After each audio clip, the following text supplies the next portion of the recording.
Good morning, everyone. Good morning. Good All morning. We have a pretty full house already.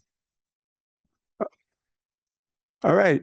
My name is Dowell Myers. It's my great pleasure to convene this year's annual demographic workshop for all of Southern California and beyond.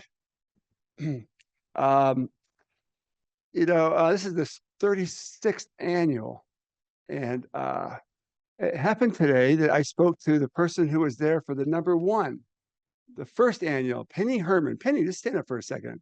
Penny Herman was one of the originators of the first annual demographic workshop. And he's also here, and he's I guess I shouldn't say this, should I, Penny? Should I say it? He's also a congressional candidate. And if you want to ever get to know more about him, you will find out lots. So, so we have a very program planned for today. It's going to be dealing with social issues that are important to all the residents of the region and all the businesses, employers, and all the consumers as home buyers and the like. So it's a broad scope. So we're going to be revisiting the intergenerational social contract. It's a longstanding idea that's sort of vaguely in the The background. yellow one is louder, and that's It's in the background of everything, but it's useful to look into it today more closely. So we have that'll be the theme. It won't be directly examined in all the panels, but in some of the panels, and then toward the end there'll be a final keynote about it that I think I've heard is going to be pretty good. At least I've only seen it. Seen it, but we'll see. So it's a demographic workshop. So you all get the highlights from the California Department of Finance Demographic Research Unit. They have some new projections. Walter Schwarm just put out yesterday. I didn't have time to get them in the slide deck, but I conferred with him to make sure I wasn't in conflict with what I'm going to be talking about today, and we're okay. Things are looking a little better, I think, than we thought before. We'll find out from Walter. So we really work with generations that are older and younger than us. We're all related, actually, in the same families, and all older people depend on younger people, and younger people also always depend on older people. We forget about it, but we have speakers who will be addressing that today. I wanted to also mention the Census Bureau as a sponsor. Unfortunately, there's been a small change in Washington, and so the Bureau will not be with us today. Jeff Enos is going to be representing. That just happened, as you know. So we didn't have time to change this. Well, maybe the script did change already. So these are Department of Finance and the Census Bureau are two regular co-sponsors of our whole enterprise here. So they're very important to us. Now, and also important are the key organizers, of course, the SCAG staff, Kevin Kane and his colleagues. And also important, I think, is USC's Price School, and all our other contributors are also will be visible across the panels today. The lunch and a very special keynote, it says here, a very special keynote address in the afternoon. So let's start with introductions. So I'm going to step aside here because at first I want to introduce somebody who's really the most important person in the room for me. I hate to say it, I love all you, but Chris Boone is my dean. He's my boss from USC's Price School of Public Policy. And it's his first year on this job. So you all have to teach him a lot here today. He's going to find out, he really absorbs all the information he ever encounters. I'm impressed how much he remembers from the past and also the present and hopefully looking into the future. So Chris came to us just recently after a very competitive search. And I've been delighted to have him as my boss. I accepted, very willingly. And he's got more of a planning outlook than most of our previous deans. Although we did have Jen Giuliano as interim dean, just acting. Of course, she's an urban planner, does transportation. She knows all about SCAG. And Chris is a new player in the region. And I want to just, wish him the best of luck in his new role and give him the podium.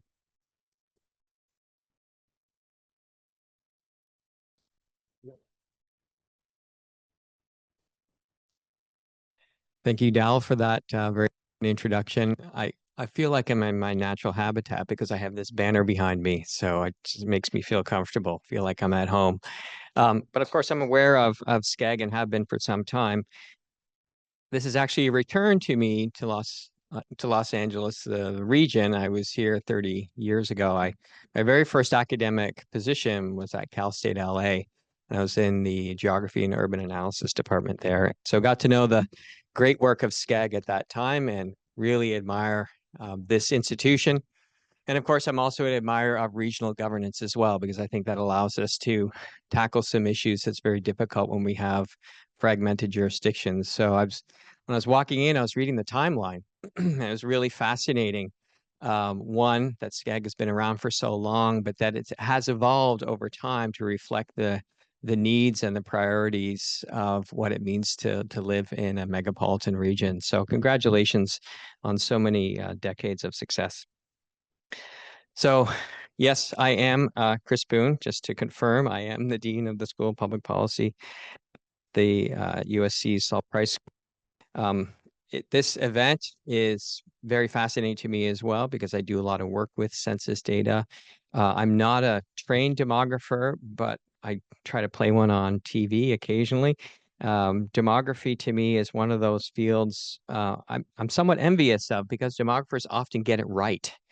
There's so much modeling that happens. I have a lot of economist friends. No, not throwing shade on economists, but economists, a lot of their models, very tricky, often end up not being quite right. But demographers have this extraordinary ability to predict the future. So the work that you do is obviously really important because it drives so many other things.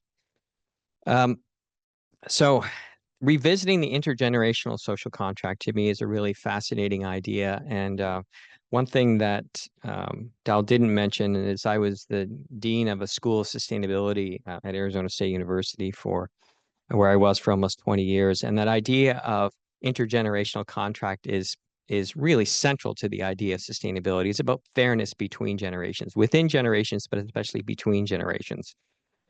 And it's based on the notion and idea that is partly ethical. So we don't want to leave a world to future generations that puts them in a precarious position. But it's also very practical as well, because when we're thinking intergenerational ways, we can start to plan now and improve quality of life now so that we make sure that future generations are set up for success. So, of course, we're very proud of Dowell. He's an expert on transitions between generations and how they are facilitated by institutions in the built environment. So, Dowell, very lucky to have you on our faculty and really appreciate all the amazing work that you do. So I was pleased to hear that this has been a partnership between the Price School and SCAG that is 16 years long. So I guess we can get a driver's license now, right? Is that what that means? Of course, we'd love to continue that partnership. And to me, it just makes both intellectual and practical sense that we've built this relationship over time. Especially want to thank the SCAG Executive Director, Kome Ajise, for supporting this endeavor, along with his principal organizer, Kevin Kane, who I actually got to know during his time in Arizona. So it's nice to see you again, Kevin. Supervisor of SCAG's Demographic and Growth Vision Program. I want to mention the other partners that make this possible: the U.S. Census Bureau, California State Census Data Center, and the California Department of Finance Demographic Research Unit. So I'm super excited about what we're going to be listening here today. But before we move on, I want to pass it to your Executive Director, Kome.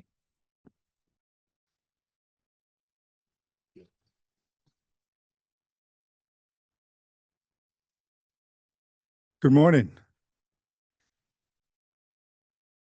It is a pleasure and a privilege to be here. Thank you, Dean Boone, for that introduction, and always glad to be in the same room with Dowell. And you're going to see a lot of Dowell. This is one of the privileges of this workshop year in, year out, is there is a lot of Dowell that comes at us from here. So looking forward to more from Dowell. Well, I want to welcome everyone and thank you all for joining us today at this 36th demographic workshop. It's our privilege at SCAG to be co-hosting this. This is really the bread and butter of what we do. So we're geeks, as you might imagine, when it comes to data and demography. Last year, our workshop looked at how we've settled into this slow growth, and there was a lot of concern. You might remember maybe a couple of years ago after the census, there was a loss of a congressional seat in California, and it looked like the world was coming to an end. And so the conversation last year took on a very interesting dynamic of what the slow growth process is going to be like. This year's workshop is going to look more deeply into how demographic changes are beginning to affect the social contract that we know is there. It's a natural, this intergenerational contract that you will hear a lot about. At SCAG, we strive to be data-driven, fact-based, and really our primary job is to support local agency decision-making and regional visioning. And we do that on the strength of data. And there's, one of the things that I think you probably heard is there's something stubborn about data. It just kind of doesn't yield. And it's a really comfortable place for us to be because it allows us to be able to be certain that we're providing a common basis of understanding of things that would affect decision making both at the regional and local levels. And that really is our charge at SCAG in terms of providing that basis for our elected officials and our wide range of stakeholders across the work that we do, so that we can forge that social contract that Dow talked about. As I reflect on the theme of this year's demographic workshop, I'm reminded that data and analysis that we do are not just entries in a ledger. Intergenerational contract, or the word intergenerational, sort of evokes family. It's about people. It's about relationships, the ones that we care about, the loved ones that we care about, and people that we share experiences with, family and friends, co-workers. In our line of work, which is primarily regional planning, we are about building strong communities, and communities about families and people ultimately. And so the intergenerational connections within our families and those outside of our families too become very, very important. And so that's the basis of the conversation today. So I'm looking forward to the panels. Now, our communities across Southern California have experienced some serious challenges over the last few years, and no small point to be made about the wildfires that happened in January. And it's not like these are the first fires we've had in Southern California, but the devastation was so stark and demanded a lot of attention. There are other stresses in terms of policy changes that we've seen. These are things that we have to weather and wonder how it does, in fact, affect the intergenerational contract that we have. It makes the future look a little uncertain, but there's something about demography. It's the change you can see coming. So there's a little bit of comfort in demographics, because it does then give you a sense of where the future might be rolling, at least a sense of where the future might be rolling.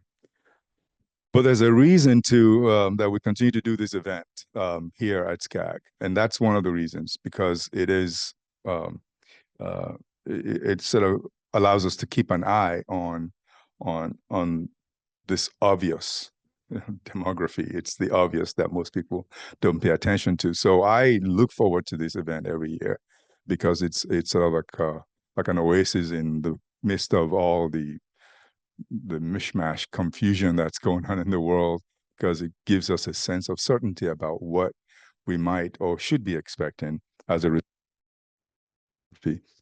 AI has become a big deal. If you haven't heard of AI, let me tell you about AI. I'm sure everybody knows about AI. We don't know what that's going to look like in 6 months, right? because there's been such rapid change in what's going on, but we can predict how much we ourselves will age in 6 months. We can predict how we might see differences in our society, in our communities over time. Anyhow, with that, I just want to say a big thank you to all of the folks that had a hand in preparing and getting ready for this demographic workshop. The folks at USC, thank you, Dean, thank you, Dowell, the Price School, the Department of Finance, they're always here to support us. Thank you. And all the presenters that have made themselves available to share their intellect with us today. So I just want to say thank you to all of you. But I'd be remiss if I don't mention our staff. I feel privileged to work with the most incredibly brilliant folks, but also dedicated folks, because the work of the region is a commitment they've all signed up for. So I want to thank our staff for all the work that they do and they've done for this, for being good stewards and providing this common basis for understanding that we work on ever so often at SCAG, so that we can innovate for a better tomorrow. So it is now my pleasure to introduce SCAG's second vice president, Ms. Jenny Crosswhite, from the city of Santa Paula.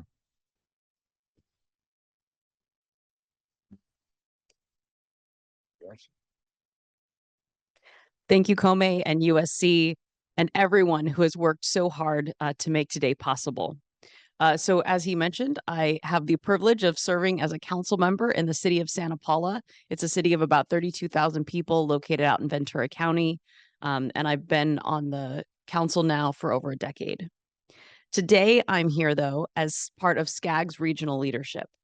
And so I want to start by reading and reminding us all about SCAG's mission, which is to foster innovative regional solutions that improve the lives of Southern Californians through inclusive collaboration, visionary leadership, or visionary planning, regional advocacy, information sharing, and promoting best practices. And I know what you're thinking. You're thinking, okay, that's a big mission, but at the heart of it is something simple. It's about sharing information. In fact, one of the goals is to be the foremost data and information hub in the region. It's not easy work these days, and yet it's more important than ever. This event is a great example of what good stewardship looks like. And so I'm thrilled that we can host this conversation for several hundred city planners across the Southern California region, along with students and researchers, practitioners and community groups, decision makers, and the more than 70 people who from outside of the SCAG region who have signed up to join us today. When I look at this audience, it's clear that data and information sharing is not just for data geeks. It's actually for all of us, because data and research give us a common set of facts. They're the tools that we use to understand things like travel demand, ecosystem services, local economic development, housing policy, you name it. These are the big and small regional issues that shape our communities. And if you're not a planner and you're wondering, ecosystem services are the benefits that we get from nature, like clean air and water, fertile soil for food, flood protection, and even shade from trees on a hot day. Today's program touches on all of these, and it asks us to think about an even bigger question as we revisit the intergenerational contract, which is about the kinds of relationships and responsibilities that we have with one another. When we come together to lead with pragmatic solutions, we serve our communities and our people better. So thank you again to everyone who made this conversation today possible. And a big thank you to all of you for being here and online. Let's take what we learned today and use it to build a strong future together. And so now it's my pleasure to kick off the first panel. Each year we begin with the demographic checkup, where experts walk us through the latest demographic data, trends, and growth outlook for Southern California and beyond. So now I'd like to invite our panelists and our moderator to the stage. Moderating this session is Dr. Kevin Kane, supervisor of SCAG's Demographics and Growth Vision Unit and programming lead demographic workshop. All right, thank you, Councilmember Crosswhite. Really appreciate kind of that insightful way to encapsulate, what we think about and do here in the trenches, with what everybody is kind of doing at the decision maker level. So that's really kind words, especially on a day like today when there are some governments that are open and some governments that are not. So, without further ado, our first panelist, seated to my left here, is Walter Schwarm. He's the California State Demographer, and he's also the chief of the Department of Finance's Demographic Research Unit. Our next panelist, who you cannot see yet, because she's joining us virtually, is Dr. Karen Benjamin Guzzo. She's a professor and the director of the Carolina Population Center, housed at the University of North Carolina. I'm sure she'll pop up momentarily for her remarks, and we've got a really sleek mechanism so that you can see her on the screen with the panel so that it's as seamless as possible. Dr. Guzzo is a family demographer. She researches family formation, childbearing goals and behaviors, and relationships. Our final panelist in the checkup today is my own colleague, Echo Zhang. She's a senior planner in the Demographics and Growth Vision Unit here at SCAG. Dr. Zhang is a seasoned land use and transportation planner, but today she serves in a capacity to provide a checkup on the newly released American Community Survey data. So after each panelist goes and does their remarks, we'll have about 12 minutes for a moderated discussion and audience questions. My colleague's going to keep time for us here. But first, I'll turn it over to Walter, and you've got a clicker here. So I'll say Walter's unit at the Department of Finance really has the best data, bar none. They project the future population for the state in all 58 counties. Now, it seems like you're having to do this a little bit more often recently than you used to. But please go ahead. Tell us about what's happened in the last year that's changed the long-term outlook and how you're accounting for it. Thanks, Kevin. Yeah, right. I mean, normally baseline projections, at least under our current plan, come out every other, 2 years or maybe every 2.5 years. So it's a bit weird to be talking, this, yes, a new day, same as yesterday. I mean, last year I talked about new projections. These are updated. I mean, let's say it like that before I get into the slides. We haven't really changed much about fertility and much about mortality because not much has changed in the last, year. However, some things have changed in the wider world, both, not only in terms of what was happening prior to, early 2025, but also since 2025. So this is kind of an attempt to get a handle on a conservative handle, I'll say that before I move into the data, on where we might be going for a period of time. And like, all baseline projections, it's very nice to think that, yes, we have, such a wonderful, forward history or something like this, and that we, are much better than economists when it comes to predicting the future. But it could change. I mean, that's the thing. This is a set of assumptions run through, and I'll go through that as we talk about now. So 23 versus 24 baseline, that would be the last year of full data that we're using. So when I was here last year, I talked about big 23. That was, of course, and so now we have births and deaths from 2024 and a full migration period from 2024.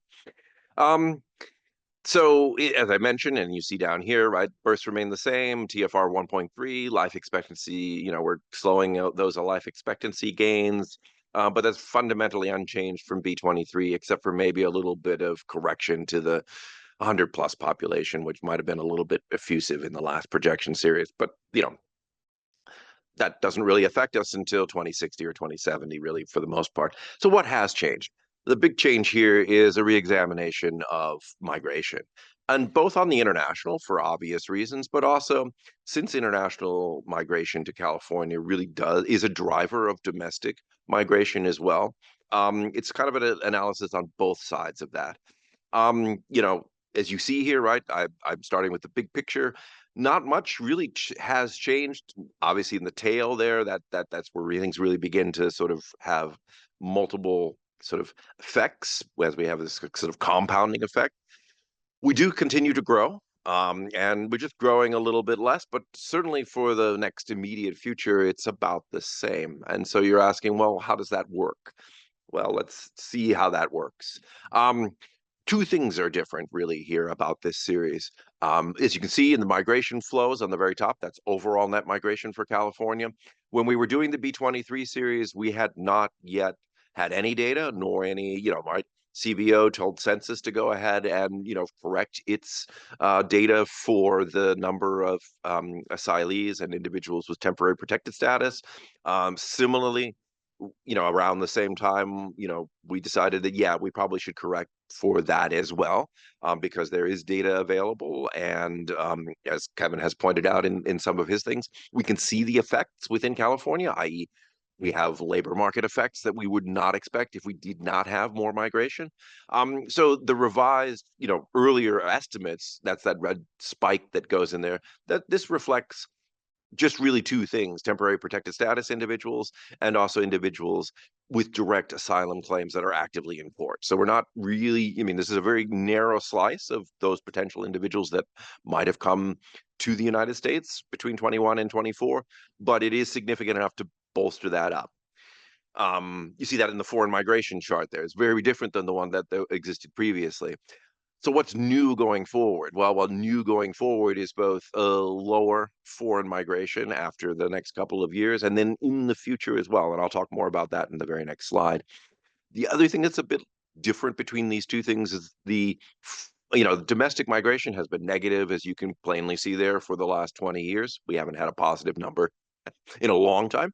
And that's fine, because that's also part and parcel of this foreign in leads to later domestic out. What we have done this time is re-examine. If we're having less people come in, then we're probably going to have a slightly lower flow out. That's one of the things that's contributing to that. And the other thing that's contributing to this flow is as well that certainly for the SCAG area and the coastal areas, the future, we are still going to be a pretty nice place to live. Climate-wise, culture-wise, various other things. And as it becomes more difficult to live in some of the other places in the United States, California, Southern California, is still going to be a nice, relatively nice place to live, probably with relatively decent climate. And I think we're, acknowledging the fact that while we've had significant outflows over the last 20 years, those outflows might be dampened a little bit as we go on. This is the, money shot slide to a certain extent, if you want to say.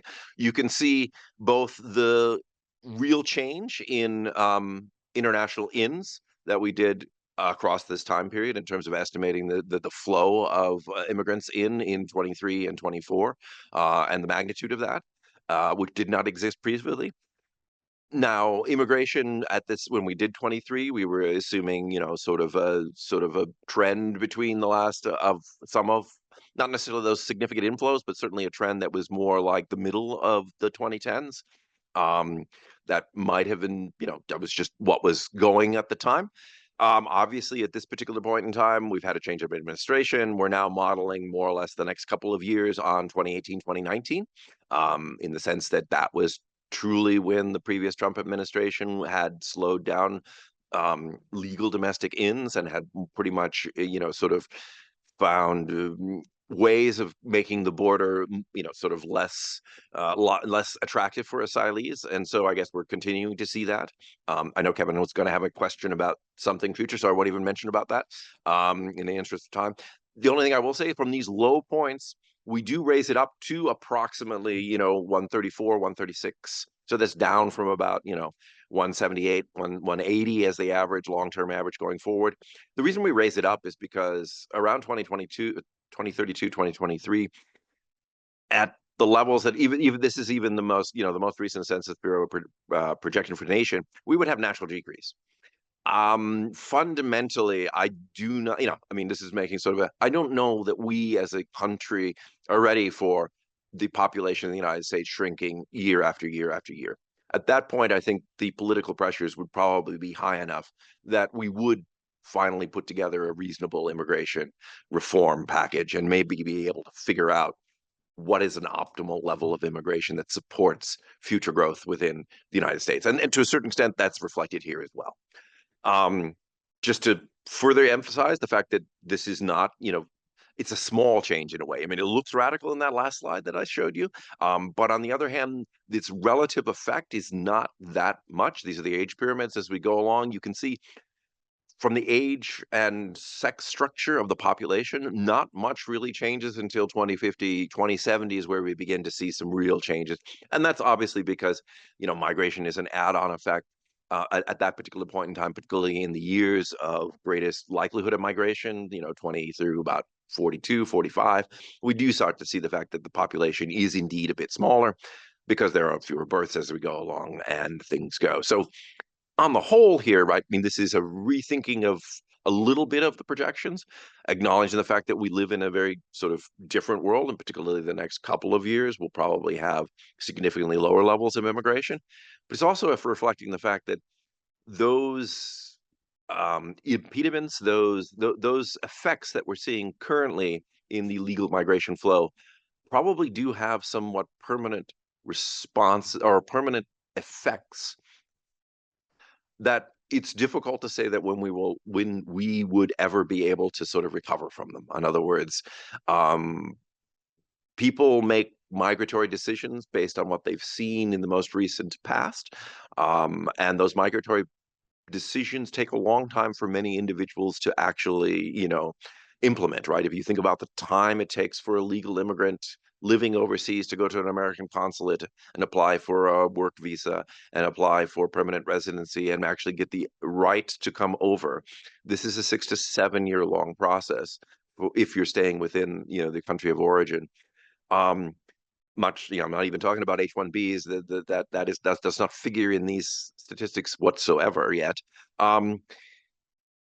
There is a long-term effect to some of the policies that we currently have going on in the United States, and so to expect migration to suddenly rebound very quickly, even with a potential change of administration, is probably not a long-term trend. I'll take questions later about the viability of 136,000 or 140,000 net in as a value for California.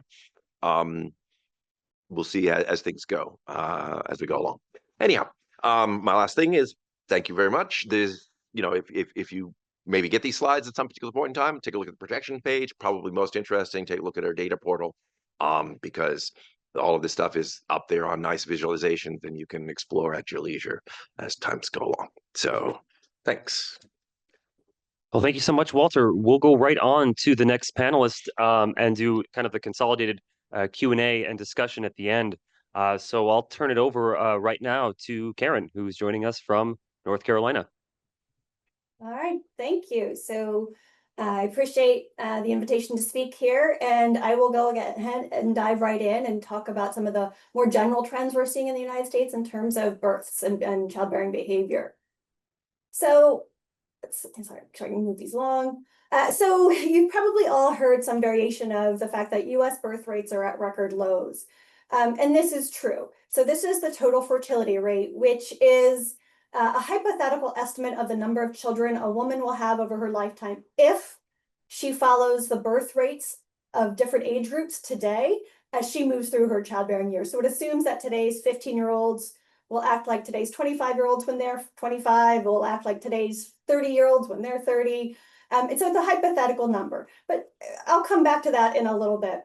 But what I want to point out here is that you can see the trends right here, and this is where sort of the alarm comes in. From the 1990s through basically through the Great Recession, we were at roughly around a TFR of 2. And that puts us right around replacement level fertility, which you might have heard of, which is basically women should replace themselves and their partner. That's actually not, that's oversimplification, but generally the point. And then since the Great Recession, we have just sort of continually declined. And so we're at 1.6, which is the lowest we've ever been. Prior to this, the lowest that had ever been recorded in the US was in 1976, where we reached 1.74, which does say that we have gone down, we've gone back up again. But the question is sort of, what's happening right now? So one of the things I want to really emphasize is that total fertility rate is this hypothetical estimate that basically aggregates different birth rates at different ages. And so what often gets lost in sort of the panic over low birth rates is that there's actually quite a bit of good news here too. And so here are birth rates for teenagers, that's that blue line at the bottom, and then women in their early 20s. And so you can see here that teen births and births to women in the early 20s have declined pretty dramatically. And a lot of this decline has happened since basically the end of the Great Recession. So since 2007, the teen birth rate has declined by almost 70%. And so it's really hard for us to think of in a way that that is not good news. About 70% of teen births and about half of all births to women in their early 20s are unintended. And, the United States has spent years, decades really, and hundreds of millions of dollars trying to reduce births to teenagers into those in their early 20s. So this is generally good news. And California stands out for how much success it's had. It had the third largest decline in teen birth rates since the Great Recession. So they're now ranked 39th. So there are 38 states in the United States that have higher teen birth rates. So this is, a good news story. And again, when we sort of, use some of our demographic methods, about 80% of the decline in the total fertility rate between 2007 and 2024 is due to falling birth rates to women under 24. So really getting at these births that are more likely to be unintended. And so that's important to keep in the back of your mind when you think about, well, how could we raise birth rates? Because to the extent that we want to raise birth rates, we want to do so without raising birth rates, teen birth rates again. So there is this good news. The kind of not so great news, though, is that the changes in birth rates at older ages are not sufficient to offset the declines we're seeing at younger ages. So these are the birth rates by age group for women under 30. So those are the two lines I've already showed you. And then in that top line in brighter green is women 20 to 25, or sorry, 25 to 29. And you can see that rate has also fallen, although not as dramatically. But then you look at women over 30 and there's been change, but it's not terribly dramatic. So at that top line are women in their early 30s, and that increased in the 90s, basically up to the Great Recession, has roughly stayed flat. This decline or increase in women 35 to 39 in that middle line, sort of the purplish line, that has continued to increase, but not at a huge, you don't see a big steep increase there. And then for women in their 40s, this is increasing, but you can still see that these birth rates are pretty low. So the declines we've seen among younger adults are not being offset by people having births later in the life course.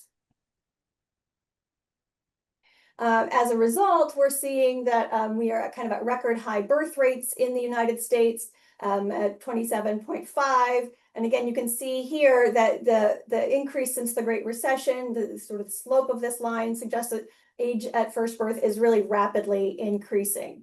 Now, there is a fair amount of variation across the United States in these the age at first birth. You can see here I have California highlighted, just under 29. You've got the Northeast at higher ages. But along the coast, basically, you have kind of the higher ages in the middle of the country, and maybe particularly in the South, you have some of the lower ages. So there is, a fair amount of variation across the country. So, here's the million-dollar question. Birth rates are down, and people are waiting longer to have children, to become parents. So what do we make of this? Well, I want to come back to that idea of the total fertility rate. What it is a prediction of how many children women will have over their lifetime. It's a hypothetical estimate. And so it assumes some sort of fixed birth rates at different ages. And we know that's actually not what's happening. And so it tends to downwardly bias how many births people might end up having. So one thing demographers like to do if they have the data is to look at the number of children that people have actually had when their childbearing years are over. So this is that same line, children, or sort of total fertility rate that I've already shown you. But when we use data from women who are in their late 40s, or sorry, early 40s, which is sort of that purplish, the lighter purplish line, and women in their late 40s, so that's the darker purple line there with the dots. This is the number of children women have actually ever had by the end of their childbearing years. And you can see, again, really since sort of the Great Recession, that these lines diverge quite a bit. So most women in their 40s are ending up with around 2 children, which is different than what you might think from what the total fertility rate is telling us. So this tells us there's not as nearly as a dramatic, I'll say differently. If we wanted to increase birth rates, we don't have quite as much work as it might seem to do if you look at the total fertility rate.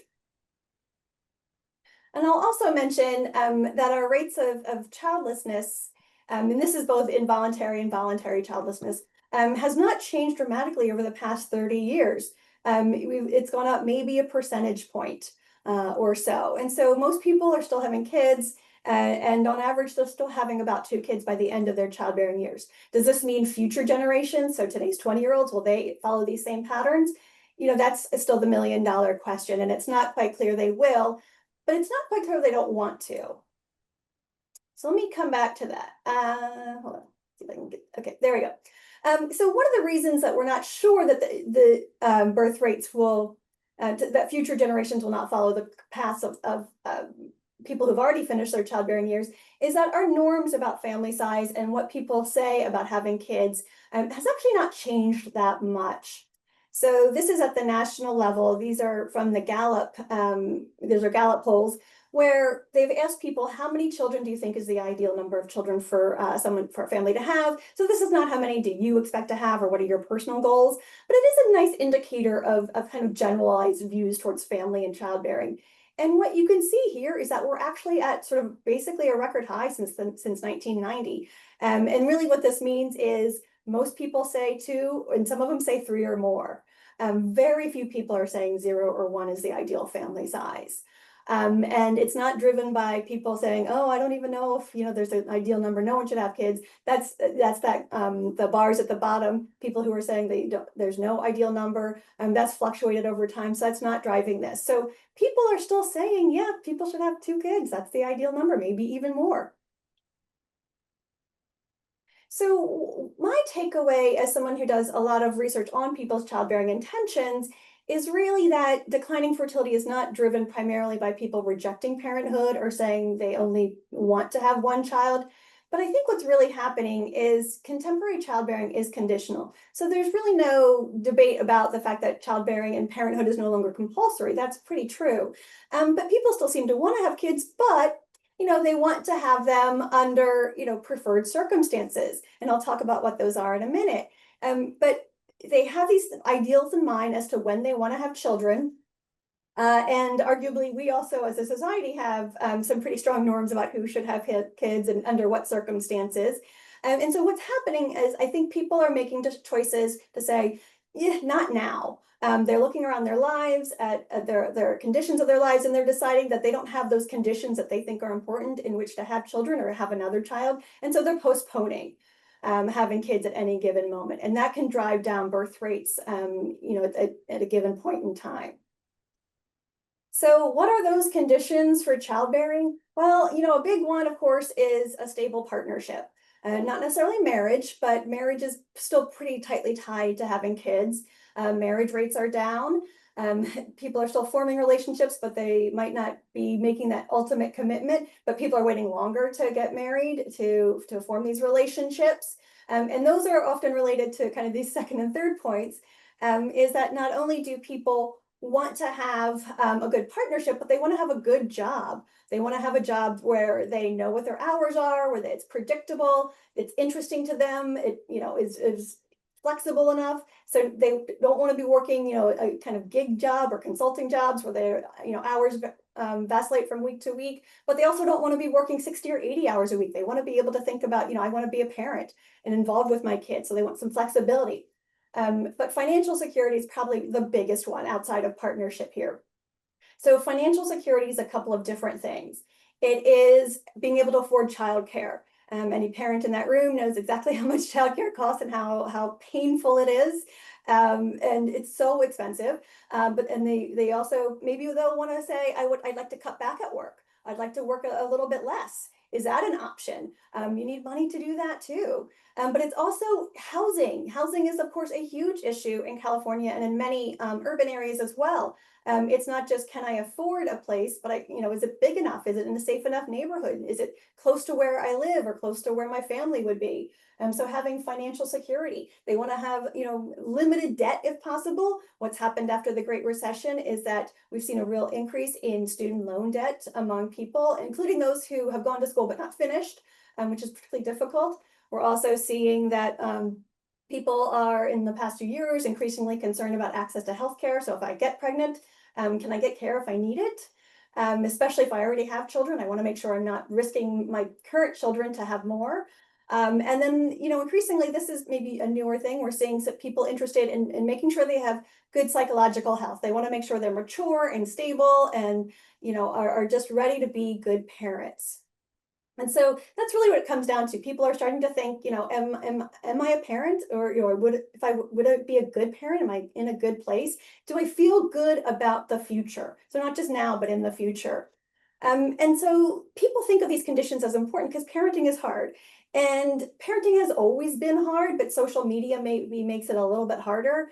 And there are some more interesting and concerning things that have come up recently. So this is a Pew survey where parents are worried about their kids' mental health. They're worried about bullying. They're worried about violence.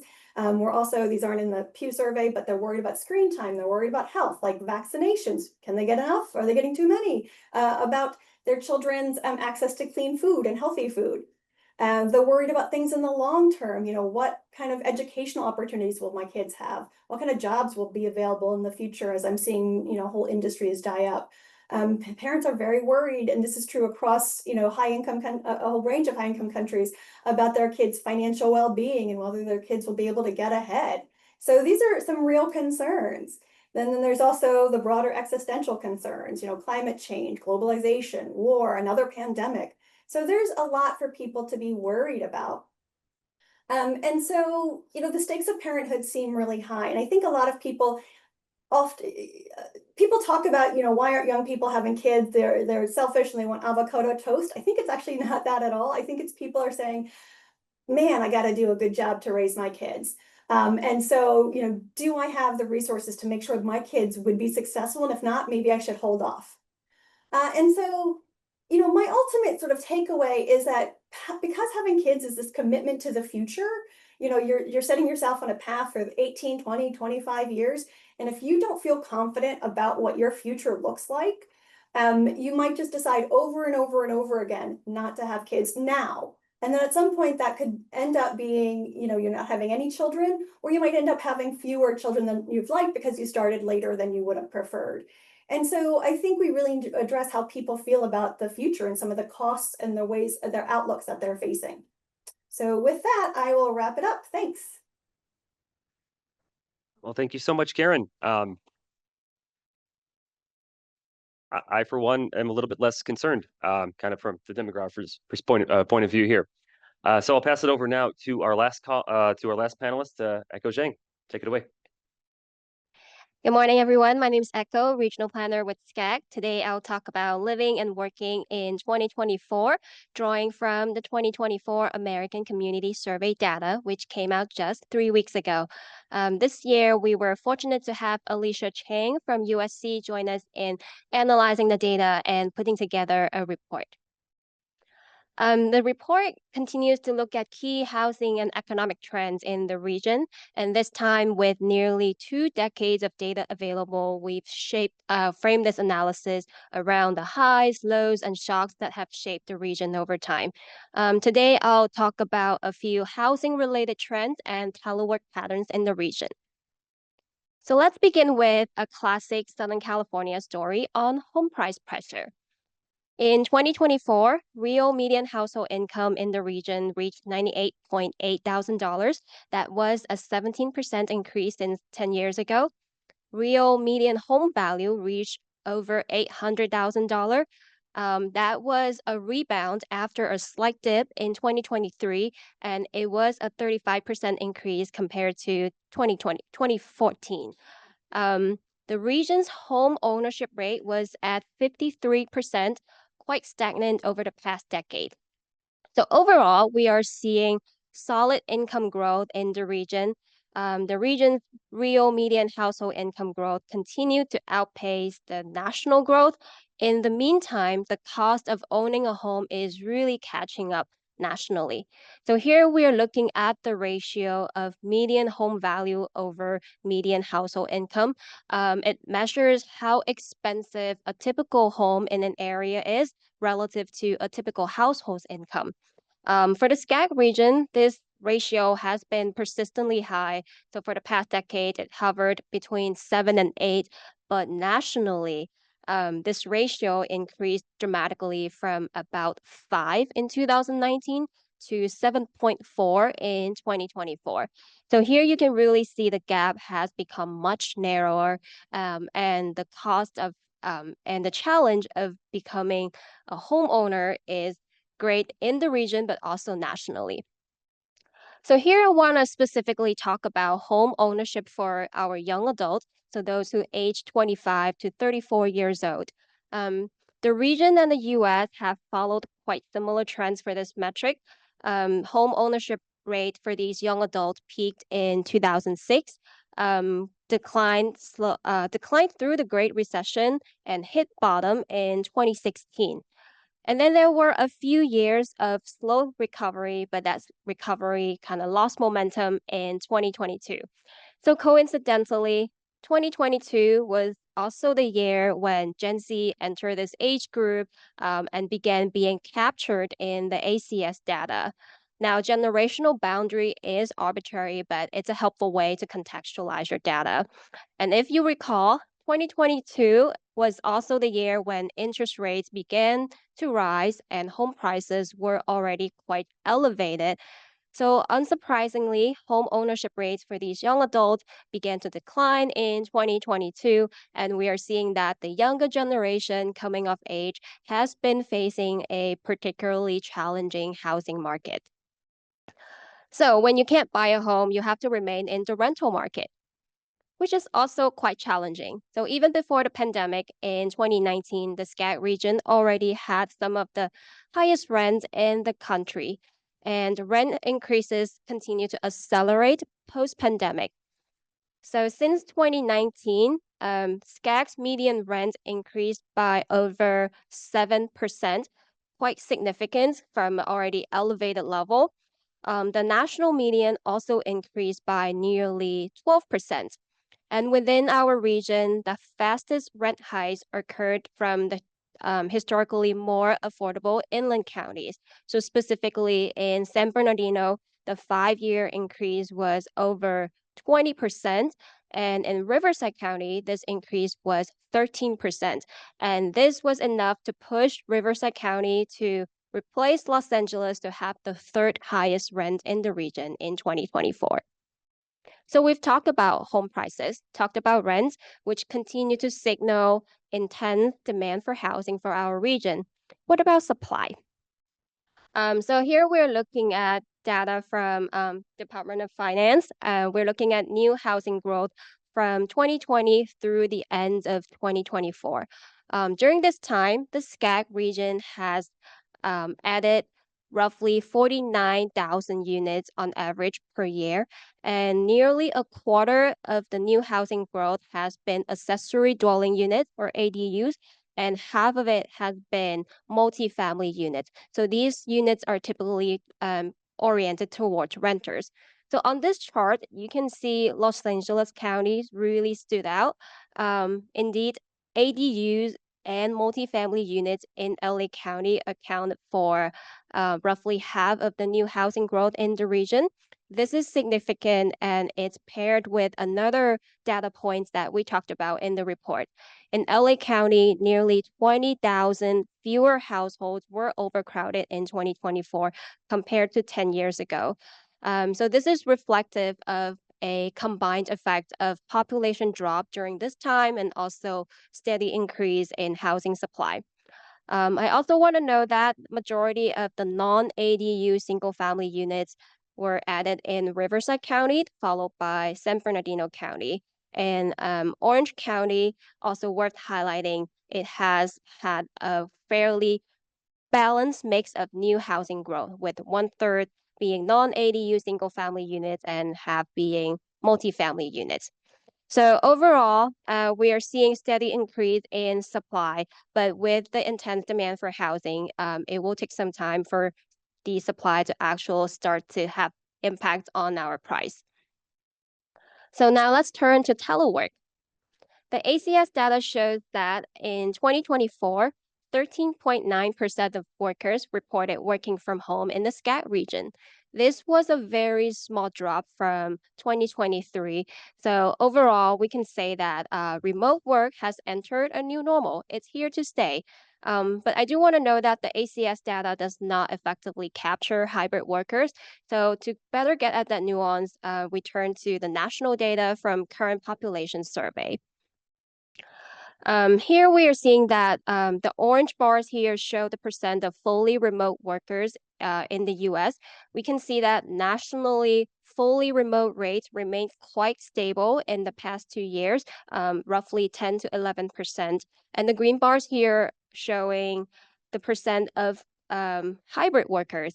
And from that, you can see a modest uptake, just a modest uptake in hybrid work. And the CPS also showed that there will have been ongoing adjustments, just small adjustments in telework across industries. Here we can see the top industries with highest telework are information, financial services, and professional and business services. But I do want to highlight two sectors, which are public administration and education and health services. These two sectors have relatively moderate telework rates and small adjustments in the past year. And much of the region's job growth has been happening in these two sectors, especially educational and health services. That means much of our job growth is happening in sectors with relatively limited flexibility in work arrangements.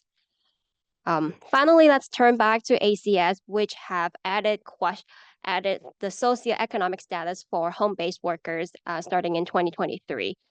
So from median age, we can see that home-based workers tend to be older than the general workforce. They also have higher median earnings compared to a general workforce. Lots of numbers here, but fairly consistent. What's interesting is that home-based workers, they are actually more likely to live in one car and two car households. So this is a helpful reminder that owning a vehicle is not just about commuting.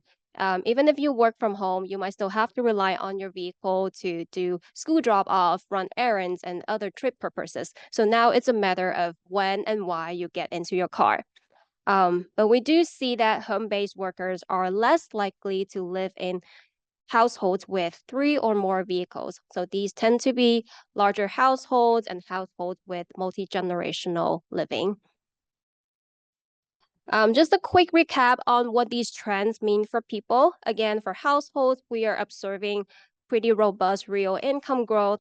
Homeowners, they are accumulating equity from the rising home prices, but it's in this market, it's also very difficult for them to move around. Renters are facing rent increases, and for home buyers, especially for these young adults, they are entering a market with particularly challenging conditions. And last but not the least, for our workers, remote work is here to stay, but the opportunity to work remotely is not equal for everyone. And this will continue to shape workers' travel and location choices. For more detail, I encourage you to check out our report by scanning this QR code, and there's a QR code in the back of your event flyer. And thanks for having me. Hey, thank you, Echo. All right, I'll start off with just a couple of quick questions for the panel, but if you are in the room, please don't be shy, raise your actual hand, like so, and I'll call on you. If you're seated at a seat with a microphone, you can press the little button to speak. If you're seated in the back, please feel free to walk up to that podium there, don't be shy. Please ask a quick question, and I'll pass it off for a quick answer from one of our panelists. If you're a virtual attendee, please do feel free to write your question in the Zoom Q&A. We probably don't have time here, but what we'd like to do is to collate those and do a follow-up after the event. So let me start up with a bit of a jump ball for all of the panelists here. You know, in a typical year, about 400,000 people move out of Southern California, and about 300,000 people move into Southern California, give or take. Now, these may or may not be the same kind of people. My question on this is, you know, in the next decade or so, will those people in households who are seeking more family formation, are they going to be more inclined to leave Southern California than to come to Southern California? Now, Walter, you're saying that fewer people on net are going to leave the state. Echo, you're telling us that home prices are rising faster elsewhere. Karen, you're indicating that, you know, potential parents are really condition sensitive, especially in a high housing cost area. I'm curious if any thoughts on the migration behavior of those interested in family formation. Yeah, right. I think it's. I mean, I think in so much that immigrants do sometimes have higher household formation rates in terms of children, slightly. And if we're having fewer of them come, but fewer moving out, then maybe. I mean, I also think that to a certain extent, I mean, Echo's slide about the rising home prices in the rest of the nation really is part and parcel of that, right? It's part of also looking at Riverside and Santa Bernardino, so activities within SCAG itself. I mean, traditionally, Los Angeles and Orange County have lost potential individuals who are looking for families and looking for a household to those two counties because they've been cheaper to and have a different mix of house of the type of house that they want to live in. And you know, in so much as now that the rents are up there and you know, home prices are not quite the same, but at least the rents are up there, it's, you know, kind of a question of, well, some of the other amenities and some of the other things you know, that Karen talked about.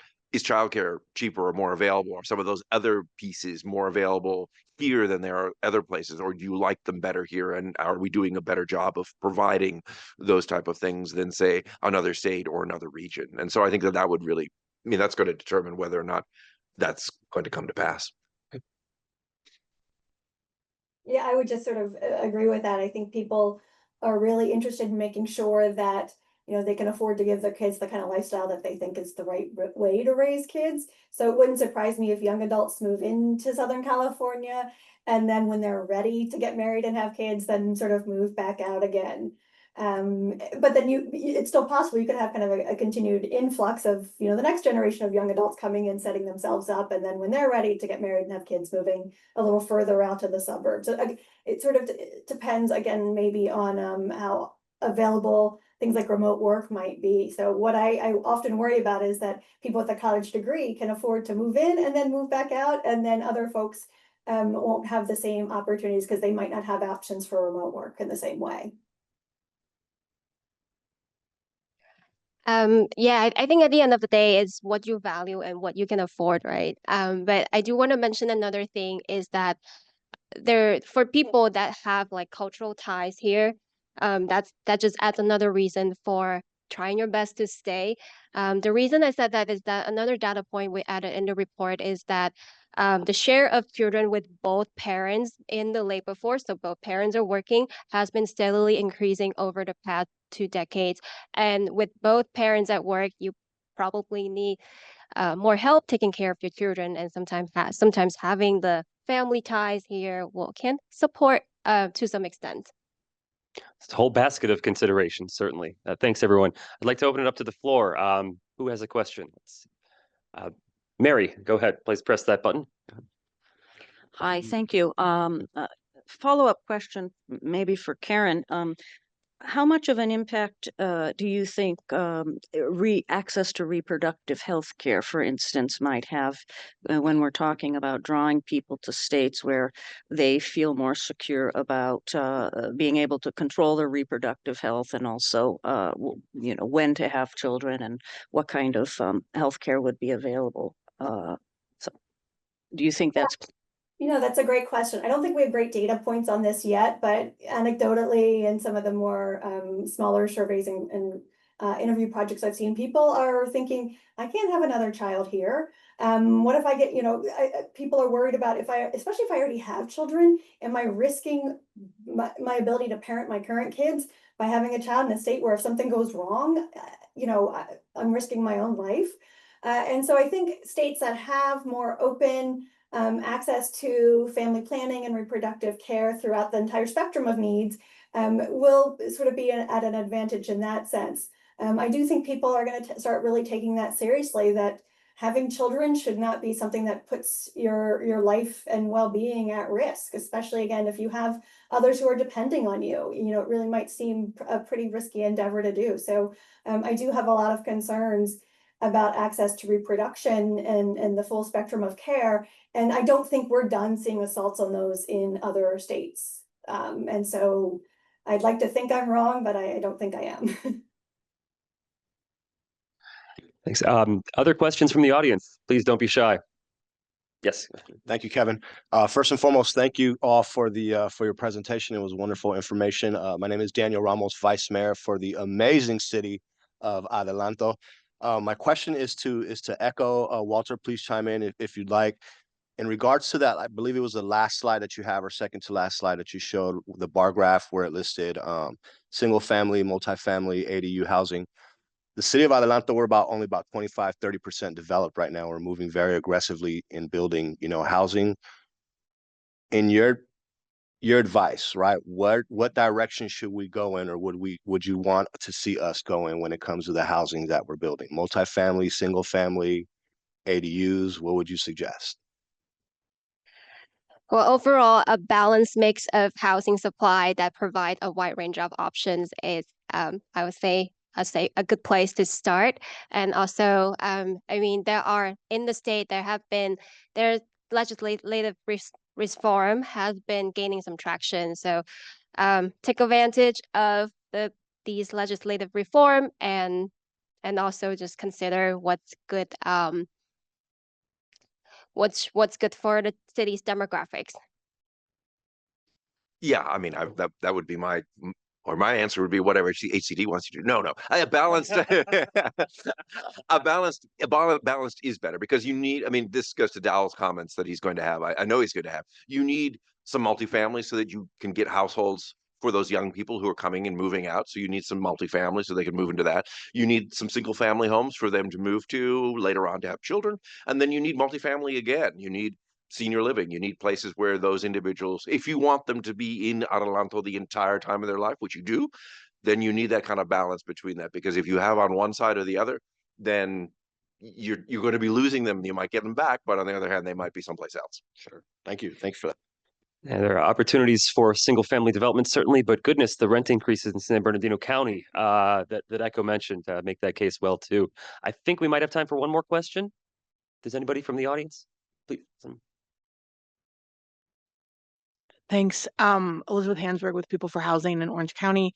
My question is, does anybody want to conjecture what this means for our politics? If it seems like people who are here are going to want to stay, and there's less opportunity for new people to come in, does that yield, are we going to become more entrenched, right? If the people who are here are staying, and there's not a lot of room for new folks to come to access jobs because of the cost of housing, and people are staying because they need that grandparent support to parent their kids, and there isn't as much mixing as there might otherwise be. Do you have like visions for what that means, like long term, in terms of how we all relate to each other, how we govern ourselves collectively?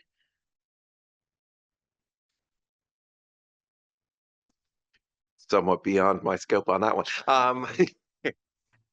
I mean, mixing is an important part. I mean, but on the other hand, if you think about it, we have become a much less mobile country in general over the last 25 or 30 years. It's already been happening. So to a certain extent, there's a bit of an entrenchment there. And we see that with, the predominant of sort of politically leaning states where people don't move much out.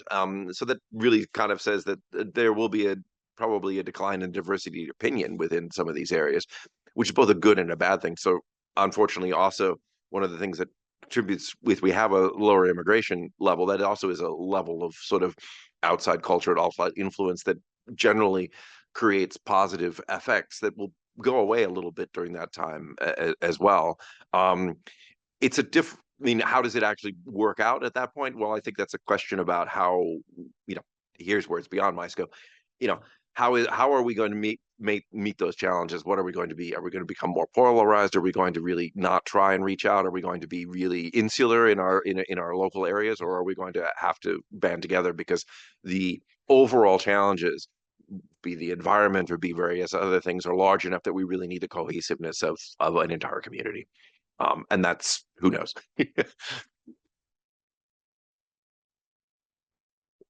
All right. Can you join me in thanking these panelists for their informative presentation?